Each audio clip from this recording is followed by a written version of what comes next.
All right, the breaking news is this. Just moments ago, we received this document. This is a redacted version of the whistleblower complaint to the intelligence community that expressed serious concerns about the president and the White House. Let me read you one line.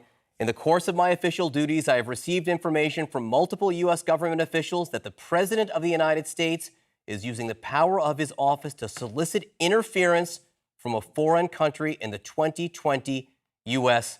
election. It goes on. I was not a direct witness to most of the events described. However, I found my colleagues' accounts of these events to be credible because in almost all cases, multiple officials recounted fact patterns that were consistent with one another. This interference includes, among other things, pressuring a foreign country to investigate one of the president's main domestic political rivals. The president's personal lawyer, Mr. Rudolph Giuliani, is a central figure in this effort.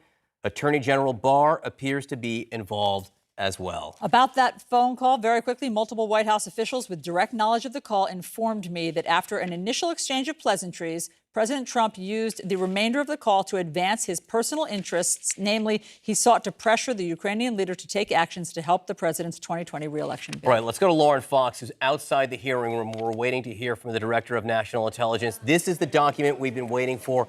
Lauren, you've had it for a few minutes longer than we have. What jumps out at you?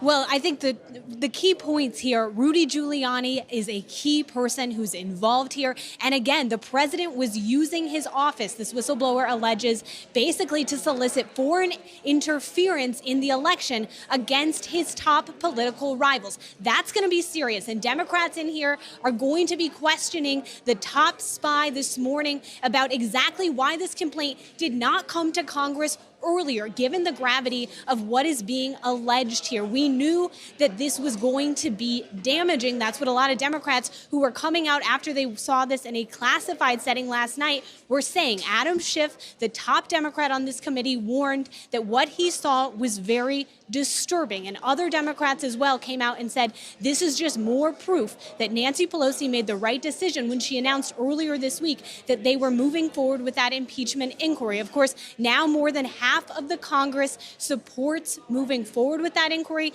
a very significant development, and we're going to be watching for more. I'm also going to be continuing to read through this complaint just before Democrats sit down again with Joseph Maguire, the DNI. All right, Lauren, thank you very much. Please stand by for us. We want to go through a key part of this document that we're just seeing, Allison. If you want to read this, efforts to restrict access to records related to the call. In the days following the phone call, I learned from multiple U.S. officials that senior White House officials had intervened to, quote, lock down all records of the phone call, especially the official word-for-word transcript of the call that was produced, as is customary, by the White House Situation Room. This set of actions underscored to me that White House officials understood the gravity of what had transpired in that call. White House officials told me they were directed by White House lawyers to remove the electronic transcript from the computer system in which such transcripts are typically stored for coordination, finalization, and distribution to cabinet-level officials.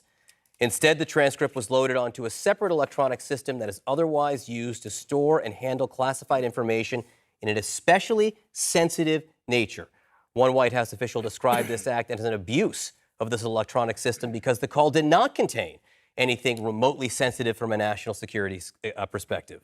Well, I mean, let's just stop there. That is a fascinating development that shows how worried people were, that people knew that something was amiss and they were worried, and somehow this whistleblower was told of this and brought it to the attention of the Inspector General.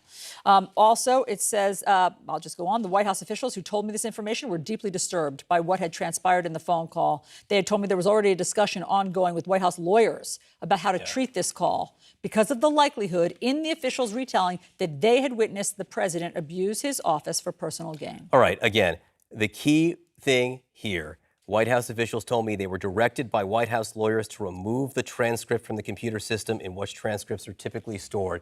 Governor Kasich, you are here with us right now. The suggestion here, it's not just a suggestion, it's flat out stated by this whistleblower. And again, I don't think this is by the whistleblower. I think this is a report by the this is the Inspector letter General. from the whistleblower. The Inspector General then investigated it and finds this to be of urgent concern, That's which correct. adds And I credibility think explains why he was of urgent concern. But what about that notion that White House lawyers ordered? Well, they knew they had a problem with that call. I mean, there's no question about it. So they get rid of it, see if you can move it off the computer. So somebody early on felt this was inappropriate.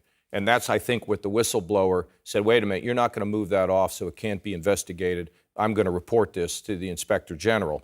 And so that's the critical nature, as my read here, because we've just, as you know, we've just been handed this document. But I think what happened is there was somebody in the White House that said, no, we're not going to bury this. This has to get out. People have to understand what transpired. That's my read of this. And, of course, there were people in the White House saying, no, we don't want anybody to see this. And the whistleblower saying, wait a minute, this has to come to the light of day.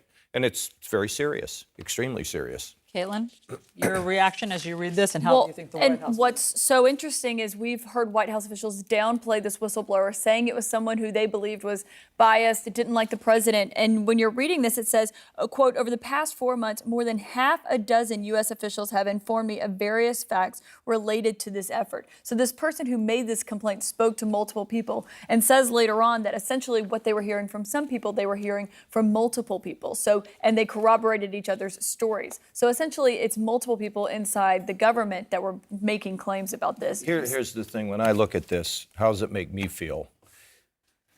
It's just really depressing because, you know, I know that the news is hyperbole and we've got to get out there and all this, but you know what?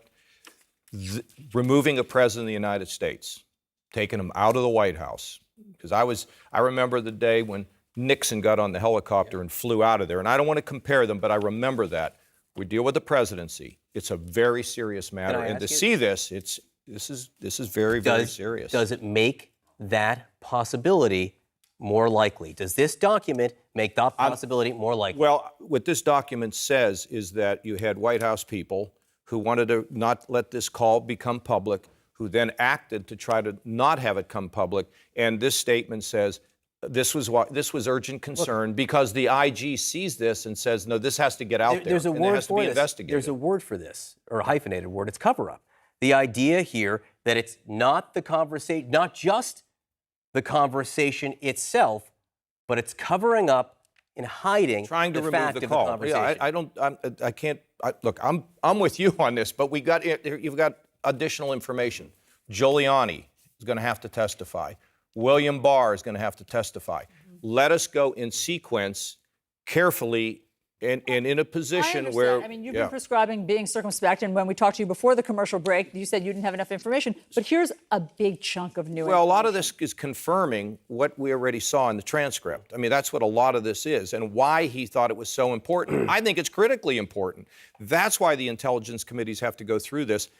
I'm just suggesting to you orderly, in a way where the American people can say, this is a problem. Okay, that's what I'm suggesting. But speaking of Rudy Giuliani, let's get back to this and talk about a big part of it where it says, this person says they heard from multiple U.S. officials that they were deeply concerned by what they viewed as Mr. Giuliani's circumvention of national security decision-making processes to engage with Ukrainian officials and relay messages back and forth between Ukraine and the president. It goes into pretty detailed how all of this got started Very serious. before this phone call that we're talking about, and it's saying that State Department officials, including ambassadors, had spoken with Giuliani in an attempt to, quote, contain the damage to U.S. national security. It's talking about how they met with members of the administration to discuss policy matters, and they were receiving from U.S. officials on one hand and from Mr. Giuliani on the other. This is going to be a big deal, talking about how the president's personal attorney was intervening in relations between the United States and Ukraine. That is just unbelievable to me, that they've got this. He's not even working in the government. He's an attorney. He's running. He's trying to negotiate stuff. This is again, this rises again to another level of, well, look, at the end, we see what the facts are. You stop yourself every time. You know why? Because it's hard to characterize it in a way. I want to be careful about that. We're dealing with the President of the United States.